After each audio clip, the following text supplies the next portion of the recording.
soplando, dejan que se sequen y siguen. Bien, los dos extremos del bobinado, uno, el extremo inferior, está conectado con un cable que tiene que estar conectado a una muy buena tierra, ¿sí?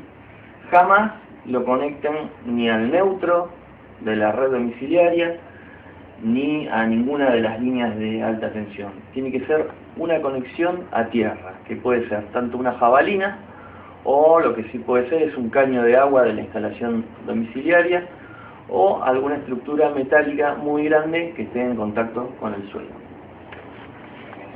La parte superior de la bobina la terminé en el borde superior del caño y en toda la superficie, en el borde superior, lo recubrí con un papel de aluminio del que se utiliza para cocinar, para que el electrodo de descarga apoye firmemente en toda la superficie.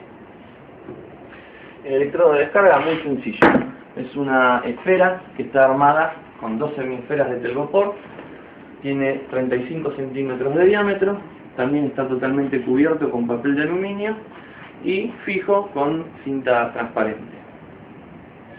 En muchas bobinas que ustedes pueden ver en internet, en vez de utilizar una esfera, van a ver que utilizan un toroide.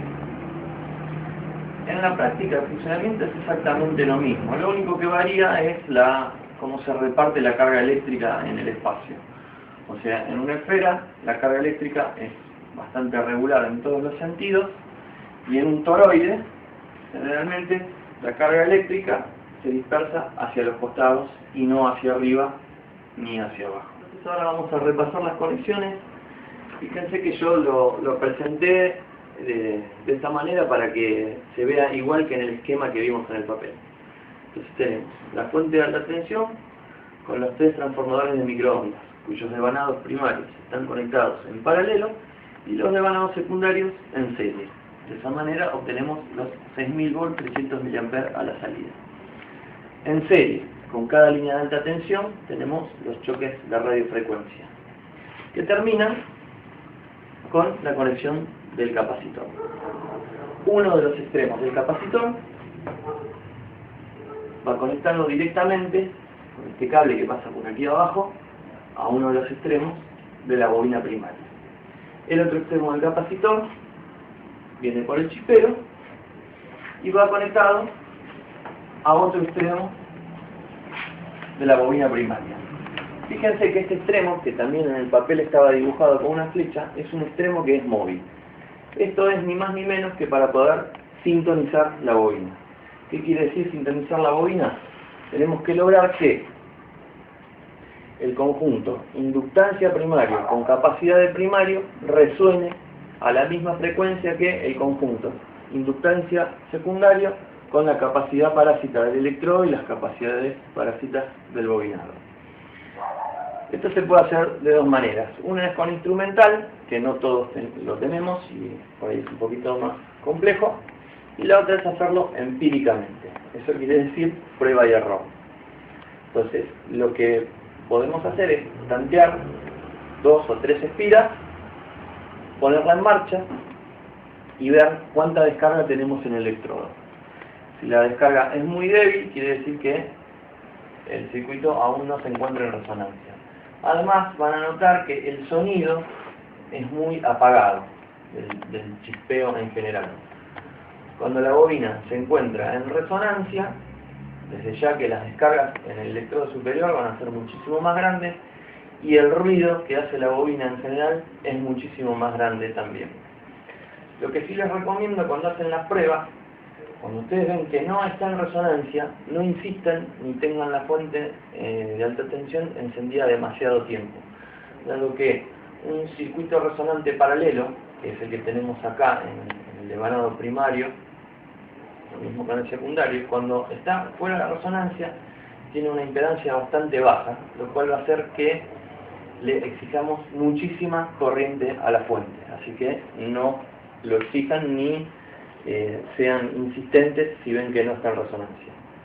O sea, si no está en resonancia, quitan la pinza que utilicé yo en este caso y prueban o incrementando espiras o sacando espiras. En este caso en particular, la bobina resonó en 1, 2, 3 vueltas y cuarto aproximadamente.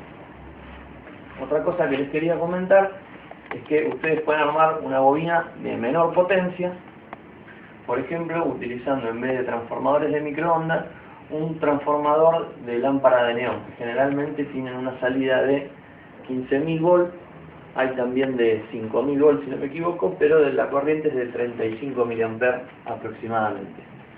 Los cálculos para el capacitor ya lo saben, lo que sí en menores potencias el bobinado les recomiendo, el secundario, sea más pequeño. En vez de utilizar un caño de 30 centímetros de diámetro, utilicen uno de 10 centímetros de diámetro. Y la relación puede ser la misma también, o sea, 10 centímetros contra 50 o 40 centímetros de longitud. Por último, y esto sí es muy importante, todas las tensiones que están involucradas en este circuito son muy elevadas. Así que si no tienen experiencia en electrónica o electricidad, no encaren un proyecto de este tipo sin que tengan la supervisión de alguna persona que tenga un poquito más de conocimientos al respecto. Mucho más peligroso que las descargas de la bobina en sí son las tensiones de la fuente de alta tensión, en este caso de los transformadores de microondas o de un transformador de lámparas de neón. Otro factor muy importante es que cuando pongan en marcha la bobina tienen que verificar que en los alrededores no haya ningún material combustible, como pueden ser naftas, solventes, garrafas que puedan estar perdiendo gas o cualquier material que se pueda incendiar o prender fuego. Recuerden que si reciben una descarga no los va a matar, pero sí les puede generar quemaduras bastante importantes. Así que siempre en todos los alrededores de la bobina el espacio debe estar perfectamente despejado.